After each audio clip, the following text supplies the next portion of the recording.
We roll some dice, but that creature's not nice. Dragons and zombies and hairy three-toed mice. And watch virtual D&D. Come here and watch it. Studio Johnny Q. We'll do a quick scope through the board so you can see what it looks like. So we had today's session. Jimmy was making his way to the graveyard per information he received from the marketplace when he was talking to Greedy Gretchen at the market. And he was trying to get her to help him with finding an ailment for some people he's been traveling with. And she said that she could help if he was able to retrieve the toe of Lord Finkelfuss from the crypt here. And so he made his way to where the graveyard is, and there was a temple of the dog that he approached, and there seems to be some sort of festival that was going on. It was a joint festival of food pantry collection for the poor, and also a pep rally for the upcoming witch burning. So it was kind of like a double header there. He slipped his way as he did an investigation. He realized that there was three main sort of sections.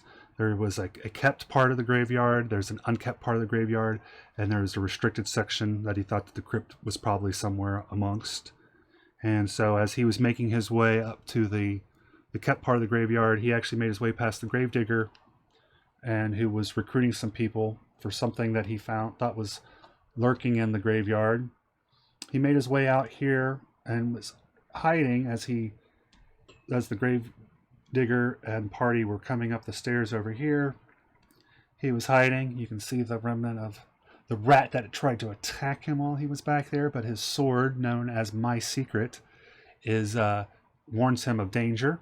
And so he was warned and made quick work of the rat, remained stealthy. And he decided to let the goblin, he realized that there was some gravediggers over here. And there was a goblin with a beehive and two kobolds. And he decided to give them the heads up that the gravedigger was coming. And they were appreciative of this. They all hid over here, but not too quiet. So the gravedigger knew where they were coming. And they started to investigate. Jimmy said that maybe this time to bail was at hand, and so he threw Beatrice Beehive at the feet of the party that was investigating. One of them was a halfling with a hatchet, and he freaked out and said, "It's a zombie! It's a zombie! You're right! It's zombies!" And the farmer started swinging with the sickle and actually hit Beatrice, who started screaming. Gravedigger came up and was like, "That's not a zombie. Zombies don't scream like that." So while they were chatting, at this point, Jimmy was over here and he was hiding out with the kobolds and was trying to get them to help him figure out where the crypt was and see if they wanted to help go with him. They decided that they didn't want to because it was in the restricted section, but they did confirm that the crypt was in the restricted section. So Jimmy made his way through here, and he could sense that there was something slithering amongst the statues. So he decided to try to find a different way up. He climbed up the pillar over here and made his way over to the well, where he left a coin for the god of thieves. He dropped it into the well and made his way over here, where he was trying to investigate, but kind of got lost amongst the graves via a critical fail. And but he did notice this sort of lair area over here where he encountered a snake that took a real nasty bite for him. He's only got like 7 hit points. It took 4, I think, out of him. But then he made short work of him and decided to do an investigation of the lair over here and see if there's an area where he could do a short rest, which he could. And he also was able to find do it to a random draw. He found a med kit.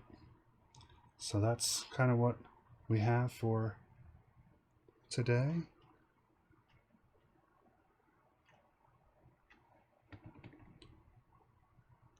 And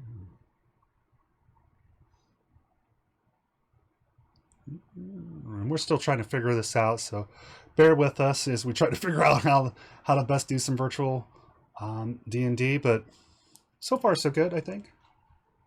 And we'll work on adding some D&D Beyond integration, so instead of the chat roles, it should be a little bit more visual pleasing, I think. And also I think there's a way to make it so you can even see like the characters and things like that. So we'll work on that for next session. And again, this is for our Patreon Gando tier. We have a limited amount of Gando and Bando tier on Patreon, and the reward for that is participating in our D&D virtual sessions. All right, here. All right.